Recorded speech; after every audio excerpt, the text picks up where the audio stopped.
Student, তোমরা যারা ক্যালকাটা ইউনিভার্সিটির আন্ডারে সেমিস্টার 4-এর ছাত্রছাত্রী আছো এবং তোমাদের সোশিওলজি সাবজেক্টটা পাস কোর্সে আছে, তোমাদের জন্য আজকের ক্লাসটা খুবই গুরুত্বপূর্ণ। আজকের ক্লাসে তোমাদের লাস্ট মিনিট সাজেশন নিয়ে আলোচনা করব, অর্থাৎ পরীক্ষার আগের মুহূর্তে এই কয়েক ঘন্টা কোন প্রশ্নগুলো তোমরা গুরুত্ব সহকারে দেখবে সেটা নিয়েই আজকের আলোচনা।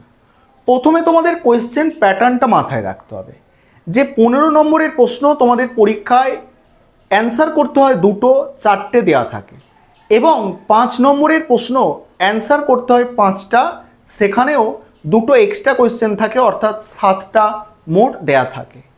এবং তোমাদের 2 নম্বরের প্রশ্ন 5টা অ্যান্সার করতে হয়, সেক্ষেত্রে 5টাই দেওয়া থাকে। প্রথমে তোমরা শুনে নাও যে 15 নম্বরের জন্য যে প্রশ্নগুলো তৈরি করবে।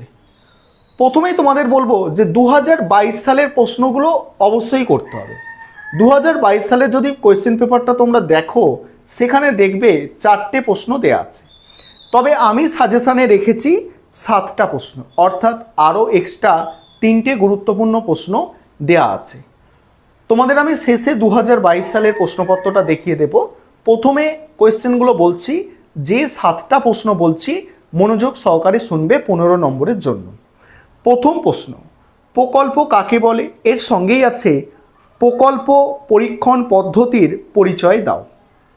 দ্বিতীয় প্রশ্ন আছে সামাজিক গবেষণায় প্রত্যক্ষবাদী পদ্ধতি সম্বন্ধে আলোচনা করো।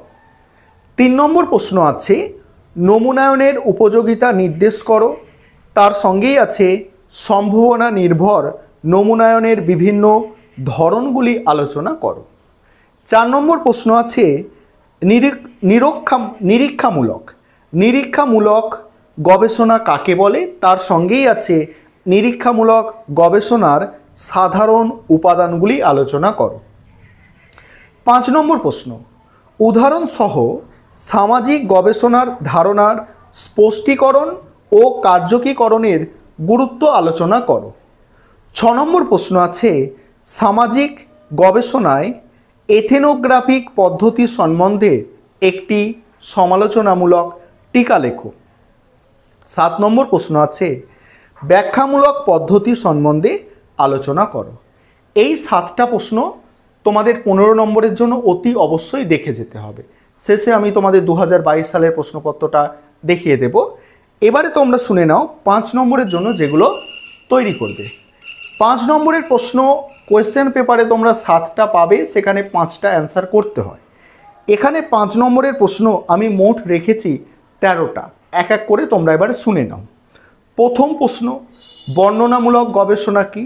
দ্বিতীয় প্রশ্ন সমগ্রক ও নমুনার মধ্যে পার্থক্য। সমগ্রক ও নমুনার মধ্যে পার্থক্য কি? 3 নম্বর প্রশ্ন সামাজিক গবেষণায় ব্যাখ্যামূলক পদ্ধতি বলতে কি বোঝো? 4 নম্বর প্রশ্ন মুখোমুখি সাক্ষাৎকারে কি কি কৌশল ব্যবহার করবে? 5 নম্বর প্রশ্ন গুণবাচক গবেষণার গুরুত্ব কি? 6 নম্বর প্রশ্ন স্তর বিন্যাসী নমুনা চয়ন কি? 7 নম্বর প্রশ্ন ক্ষেত্র গবেষণা বলতে কি বোঝো? 8 নম্বর প্রশ্ন ধারণা ও চলক বলতে কি বোঝো?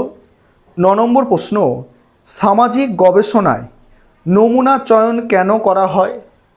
10 নম্বর প্রশ্ন সরল পক্ষপাতহীন নমুনা চয়ন কি? 11 নম্বর প্রশ্ন সম্ভাবনা নির্ভর নমুনা চয়ন কি? 12 নম্বর প্রশ্ন সামাজিক গবেষণায় তুলনামূলক পদ্ধতির বৈশিষ্ট্যগুলি কি কি? আর 13 নম্বর প্রশ্ন আছে কোন পরিস্থিতিতে অনুসন্ধানমূলক গবেষণা পদ্ধতি ব্যবহার করা হয়? এই 13টা 5 নম্বরের প্রশ্ন বললাম। এবারে তোমরা 2022 সালের প্রশ্নপত্রটা দেখে নাও। আবারও বলছি 2022 সালের প্রশ্নপত্র তোমাদের জন্য খুব গুরুত্বপূর্ণ, সেটা ভালো করে এক্সট্রা প্রশ্ন তোমাদের করতে হবে। কারণ তোমরা দেখতে পাচ্ছ যে প্রিভিয়াস ইয়ার্স দিয়ে সব প্রশ্ন কিন্তু পরীক্ষায় হুবহু কমন আসছে না। এবছর তুলনামূলকভাবে প্রশ্নপত্র একটু কঠিন হচ্ছে, তাই তোমাদের বলবো যেটুকু সময় আছে ভালো করে পড়াশোনার প্রতি মনোযোগী হও। চলো এবার 2022 সালের প্রশ্নপত্রটা তোমরা দেখে নাও। এবারে তোমরা 2022 সালের প্রশ্নপত্রটা একটু দেখে নাও। দেখো এখানে 2022 সালে যে 4টে প্রশ্ন রাখা হয়েছিল দেখতে পাচ্ছ, 2টো প্রশ্ন অ্যান্সার করতে হয় তোমাদের 15 নম্বরের। তারপরে দেখো বিভাগ ক্ষয়ে তোমাদের থাকে 5 নম্বরের প্রশ্নগুলো, 7টা প্রশ্ন থাকে, সেখানে 5টা প্রশ্নের অ্যান্সার করতে হয়। এই প্রশ্ন কটা 2022 সালে দেওয়া হয়েছিল। বিভাগ গয়ে তোমাদের থাকে 2 নম্বরের প্রশ্ন, 5টা এসএকিউ প্রশ্ন যেগুলো এসেছিল দেখে নাও তোমরা। দেখো তোমরা দেখতেই পাচ্ছ যে 5টা প্রশ্ন তোমাদের এসেছিল।